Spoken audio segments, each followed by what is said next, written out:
Hi எல்லோருக்கும் வணக்கம். Big boss season 9 Tamil. So அந்த வீடியோவில் நம்ம 24/7 லைவ் ஸ்ட்ரீமிங்கில் என்ன நடந்துச்சு அப்படிங்கிறத பற்றி பார்க்க போகிறோம். ஸோ வீடியோக்குள்ளே போகிறதுக்கு முன்னாடி சேனல் புதுசாக இருந்தீங்கன்னா கண்டிப்பாக சப்ஸ்கிரைப் பண்ணிக்கோங்க.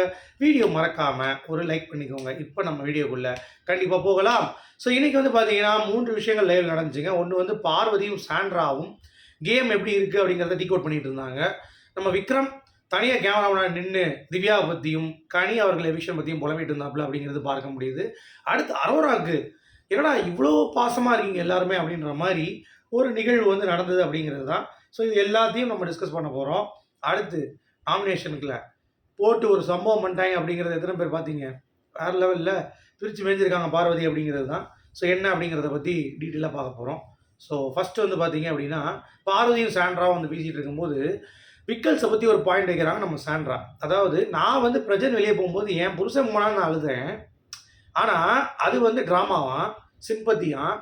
இவங்க வந்து கனி யாரோ இருக்க கனிக்கு வந்து இவங்க அழுதாங்கன்னா அது ஃப்ரஸ்ட்ரேஷனா எனக்கு புரியல அப்படின்றா. ஆமாம் விக்கல் சீக்கிரம் வந்து நேற்று கொஞ்சம் ஓவராக தான் பண்ண மாதிரி இருந்துச்சு அப்படின்ற மாதிரி பார்வதி சொல்லிட்டு கனியோடைய கேமில் இவங்க உண்மையிலேயே இவங்க மேலே பாசம் வைக்கிறாங்களா இல்லை கேமா இல்லை இவங்க வந்து பார்த்தீங்கன்னா மேனிப்புலேட் பண்ணுறாங்களா கனியோடைய ஆட்டத்தை? இல்லை எனக்கு அதுதான் ஒன்று புரிய மாட்டேங்குது.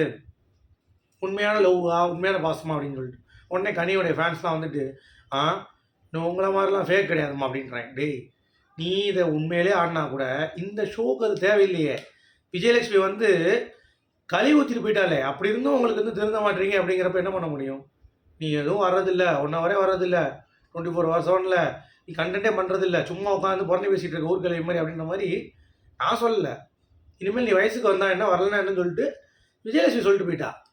ஸோ அப்படி இருக்கும் பொழுது பார்வதி வந்து பார்த்தீங்கன்னா அதை கேட்குறது என்ன தப்பு இருக்குது? அப்புறம் இந்த விக்கல் சீக்கிரம் வந்து நமக்கு இந்த ஃபீலிங்ஸ் வந்தால் மட்டும் அது வந்து ஹைப்போக்ரைட்டு, நமக்கு இந்த ஃபீலிங்ஸ் வந்தால் மட்டும் நம்ம வந்து பார்த்தீங்கன்னா நடிக்கிறோம் அப்படின்னு சொல்லுவாங்க. ஆனால் இவங்களுக்கு மட்டும் அந்த ஃபீலிங்ஸ் வந்தால் மட்டும் இவங்கெல்லாம் வந்து உத்தமைங்க அப்படின்ற மாதிரி சொல்லுவாங்க அப்படின்ற மாதிரி. என்னமோ இவங்க 4 பேர் மட்டும்தான் கேம் ஆடுற மாதிரியும் கனி, விக்ரம், சபரி, சுபிக்ஷாவும் அது பேர் என்ன இப்போ நியூவாக சேர்ந்துருக்க ராஜமாதா அரோராவும் இவங்க 4 பேர் மட்டும் தான் கேம் ஆடுற மாதிரியும் நம்மளாம் வந்து கேம் ஆடுற மாதிரியும் இவங்க ப்ரொஜெக்ட் பண்ணுற விதம் அப்படிங்கிறது வந்து கேவலமாக இருக்குது அப்படின்ற மாதிரி சொல்கிறாங்க. அது மட்டும் இல்லாமல் இன்றைக்கி கேர்ள்ஸுக்கு ஒரு ஃபயர், பார்வதிக்கும் சரி அரோராவுக்கும் சரி காமெடி போட்டு பொழந்திருக்காங்க அப்படிங்கிறது பார்க்க முடியுது. இந்த மாதிரி நீங்கள்லாம் என்னடா என்ன பண்ணிகிட்டு இருக்க, எங்களை தவிர நீ வேறு என்ன கேம் ஆடிருக்க பொம்பளைங்களை தவிர அப்படின்னு சொல்லி போட்டு பொழந்திருக்காத போல அந்த ரீசன் தான் பார்க்கணும். நான் என்ன ரீசன் சொல்லியிருப்பாங்கன்னு, ஏன்னா பார்வதியாக இருக்கட்டும் கமருதீனாக இருக்கட்டும் அந்த பாயிண்ட்டை வச்சு எவ்வளோ தூரம் வந்து இவன் ட்ராவல் பண்ணி வந்தான்.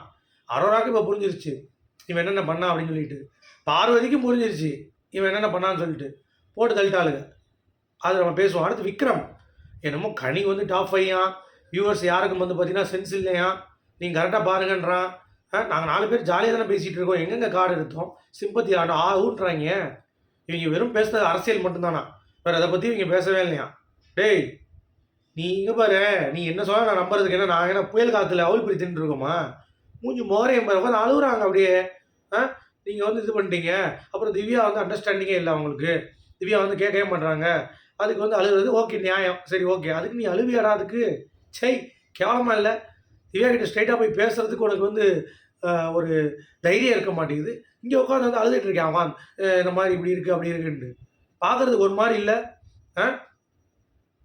யாரா நீ கோமாளி அப்படின்ற மாதிரி இல்லை, உட்காந்து அப்படியே அழுதுகிட்டு ஏங்க நீங்கள் புரிஞ்சிக்க மாட்டேறீங்க மக்களே அப்படின்னு சொல்லி அழுதுட்டு இருக்கேன். மக்களுக்கு தெரியும்டா நீங்கள் என்ன கேம் ஆடுறீங்க, எல்லாம் பார்த்துட்டு இருக்கோம். 24 எங்களுக்கு எதுவுமே இல்லையா, டிவி இல்லையா, அது இல்லையா, அதனால் நாங்கள் 4 பேர் பேசுகிறோம், அதுக்காக நாங்கள் சந்தோஷமாக இருக்கக்கூடாதுன்னு சொல்லி நீங்கள் வந்து எங்களை தூக்குறீங்கன்ட்டு